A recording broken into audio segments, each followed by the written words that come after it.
We're blowing the whistle on 5 of the most overhyped countries of the world. They keep pimping out these same old countries for a reason. The travel media circuit is often funded by real estate developers and relocation services, and is why they can keep pushing the same countries over and over and over again. But we're tired of watching the sunshine and rainbow sales pitches. How about you? Hello and welcome to our Retire Early lifestyle. Now we're going to show you the data they keep sweeping under the rug. Panama, the cheap trap. The peddlers love to tout Panama.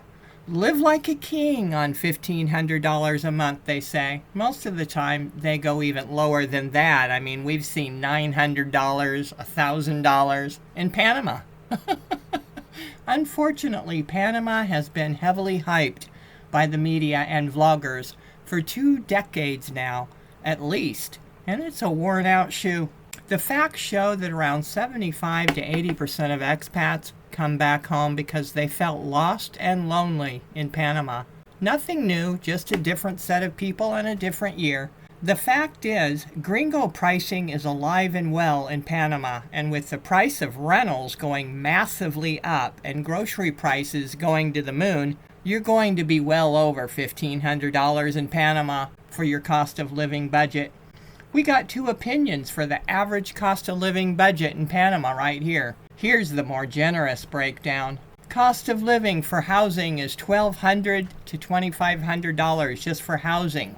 So a comfortable lifestyle in Panama for a couple typically ranges from $2,000 to $3,500 per month. The second budget is around $2,200 a month, and that's for one person.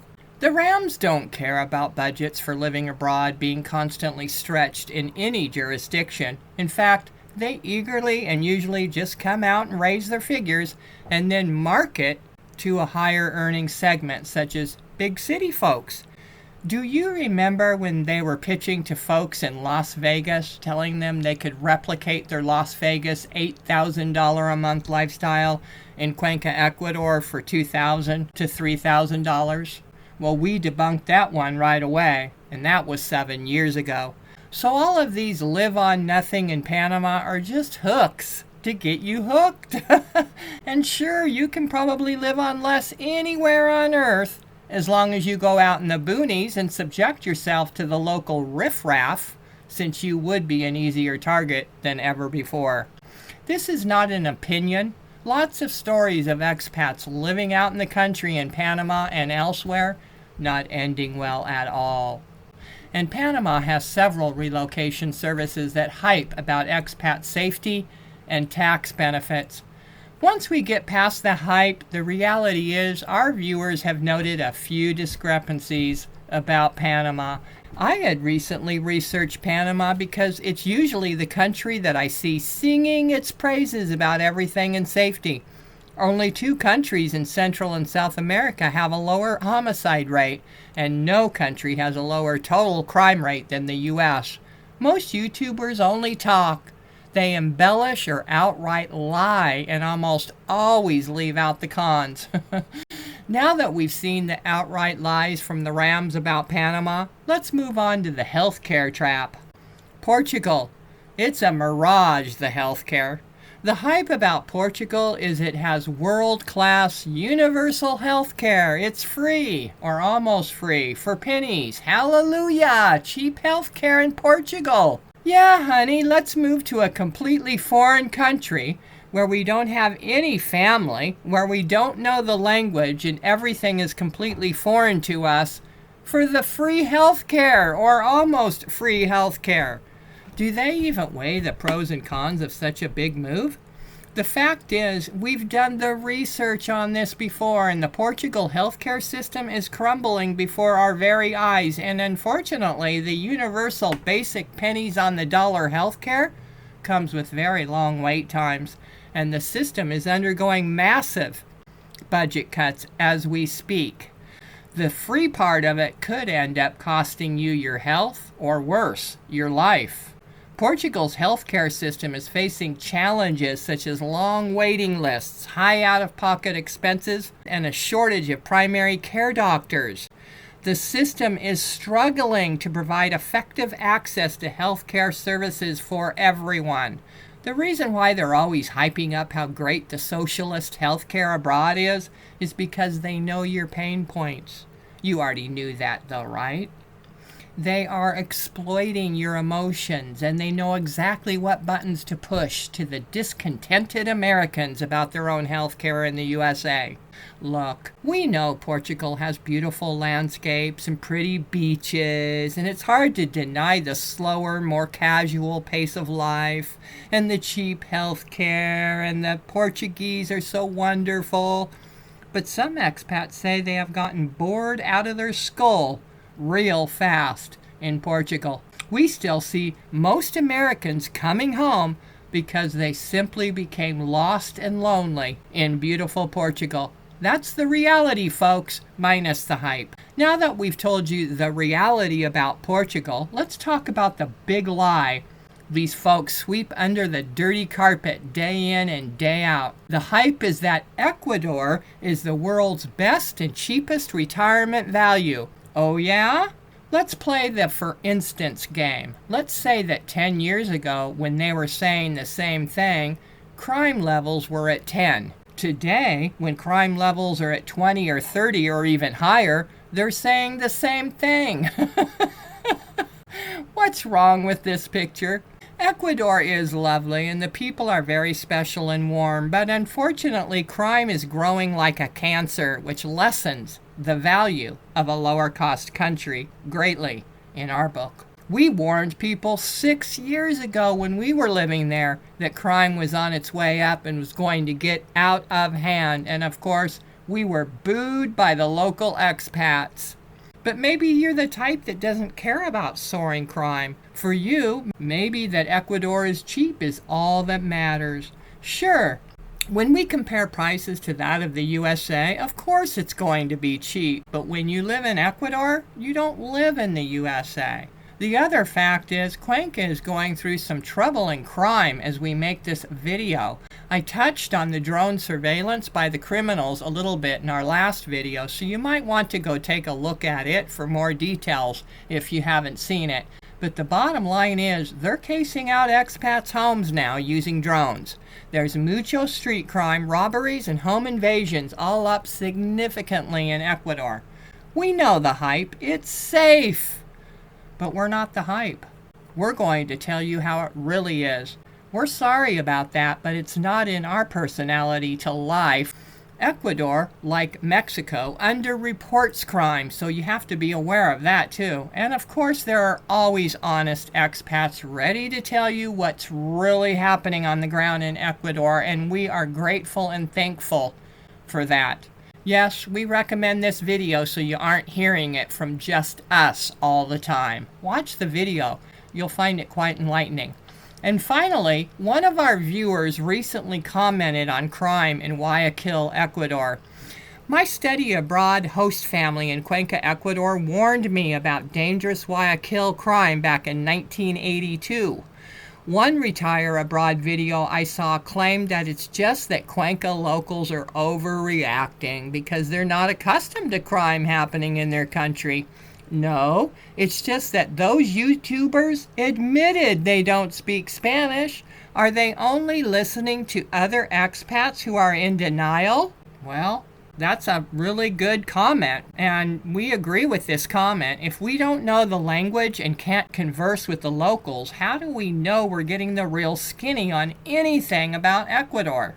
Especially crime, when so many expats have a vested interest of some kind to offer, whether it's a product, a service, or a property. And we don't mean anything by that either. We're just saying you need to look beyond what other expats are saying on Facebook and in other expat groups and YouTube vlogging couples with vested interests. You need to talk with Ecuadorian cab drivers, local women and men that are on the street that do not have a vested interest in the tourism. You know, that would keep you from the facts. You got to find honest locals on the street. And if they're honest, they will tell you. But that has its own requirements and does not come easy for most expats. So be aware that many locals, especially bilingual, fit into that vested interest category as well. So you have to be careful. It's best to know the language so you can talk to a local that works on the street, like a cab driver. He knows what's going on. He sees it every day on the streets. Here we are, Greece, the real estate pump and dump. We explained in our last video what the Golden Visa does. It pumps up the real estate market, spikes rentals, and displaces the locals. Even the prosperous local can become displaced because the money changing hands is in the millions of dollars. The early birds get the worm in the real estate pump and dumps. We saw it happen in Portugal and Spain, and now it's Greece's turn. Here's how it works in a nutshell and where Greece is at right now. When their own citizens begin complaining to the government about the rising housing market and crowded foreigner-priced housing and rentals in their city, that's when the government pretends like they're going to do something about it. Gentrification in Greece has been exacerbated by the Golden Visa program, which attracts wealthy foreign investors, leading to rising property prices and affordability issues for local residents. And it has raised concerns about displacement and the impact on the local housing market, especially in cities like Athens and other big cities in Greece. Greek citizens were not displaced until they began the Golden Visa scheme. You just need to know that. The playbook tells them to raise the minimum investment of their Golden Visa for property investment, which they think will curb investors from buying and stabilize property values. But it does nothing of the sort. What it really does is brings in wealthier and wealthier folks to the property buffet. The millionaire investors buy up what's left over, and these investors overpay substantially. The new Golden Visa rules, which increase the minimum investment to 800,000 euros in high-demand areas like Athens, are expected to stabilize property values by potentially reducing foreign investment demand. This could help prevent further inflation of property prices, making housing more accessible for local residents. No, it doesn't. When things go sour, such as crime and scam increases and foreigners sell and leave the areas, some investors are left holding the bag because they bought at an outrageous price and can't sell. And really, this is the typical cycle of the gringo vicious cycle. And in this situation, it's the foreigner vicious cycle because it's in Europe, where prices get out of control and locals become resentful and crime spikes. Greece is normally one of the more peaceful countries in Europe, but not anymore. Spike in crime alarms Greece amid daily violence and scams. Greece is witnessing a disturbing rise in violent incidents occurring on a near daily basis. 31 assaults causing bodily harm are recorded every 24 hours, many of them taking place in public areas. So nothing new to us, just a different country, different year, but same vicious cycle. We watched it happen in Portugal and Italy and then Spain. And the Spaniards, they're still angry over spiking prices and are protesting every chance they get. They're still protesting into 2026. So why does the media circuit keep lying to you? And finally, the Mexico safety illusion. When we talked about the real safety of Mexico in our previous video, vested interests came out of the woodwork. The thing is, they couldn't deny the facts and the truth after what we showed you about what's really happening with crime in Mexico. One of our viewers says when you talk about the crime in Mexico, expats get offended. Well, to be clear, they get worse than offended, I'm afraid. Please remember that most expats, no matter what country, will tell you that they feel safer because they are living in gated communities that have security. They are also victims of robbery because the security in those communities work with the criminals and let them know when they leave home. Yes, that's right. Also, most expats don't read local news. In some of these countries, you can't even walk down the street with your phone out. If you mention crime, the expats get offended. That's right, that's what happens. The hype about Mexico is off the charts. It's worse than hype, it's lies. In our previous video, we called out the expat-run safety surveys and how biased they are. Since when does saying, "I feel safe," keep you safe. We'll just leave it at that, okay? But we want you to tell us what you think. If you haven't yet seen that video that we made, here it is, 3 overstated countries targeting expats now. The safety hype from Mexico is tourist areas are safe. Really? We'll tell that to the 7 mamas and papas that just lost their young daughter in Puerto Vallarta, which is an expat-heavy tourist hub. We're sure we can find more crimes against expats in tourist hotspots as well. Why do you keep lying? You know that Americans are targets in Mexico and other countries. Tell it like it is. The reality from one of our viewers shares this, and it is spot on. A lot of expats in Mexico do not speak Spanish, so where are they getting their information? Echo chamber?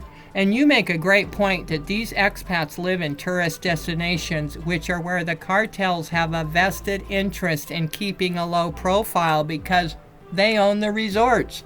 That's right. I talked about that years ago in a video, and it is one reason why TripAdvisor is known to delete negative crime news that happens in the Mexican resorts. We know it happens, we've seen it, and it's real. And we covered that about a decade ago. These tourist-heavy hotspots in Mexico have gotten scuzzy too. They have grossly polluted oceans and have made drinking water even filthier, if that's possible. Most people come home with parasites after living in Mexico. It's not worth it to us, and that's why we left Mexico. But we want to hear from you. Which of these countries surprised you the most? Or is there a country you would like to talk about that you think is getting overly hyped? Take care, everyone, and bye-bye.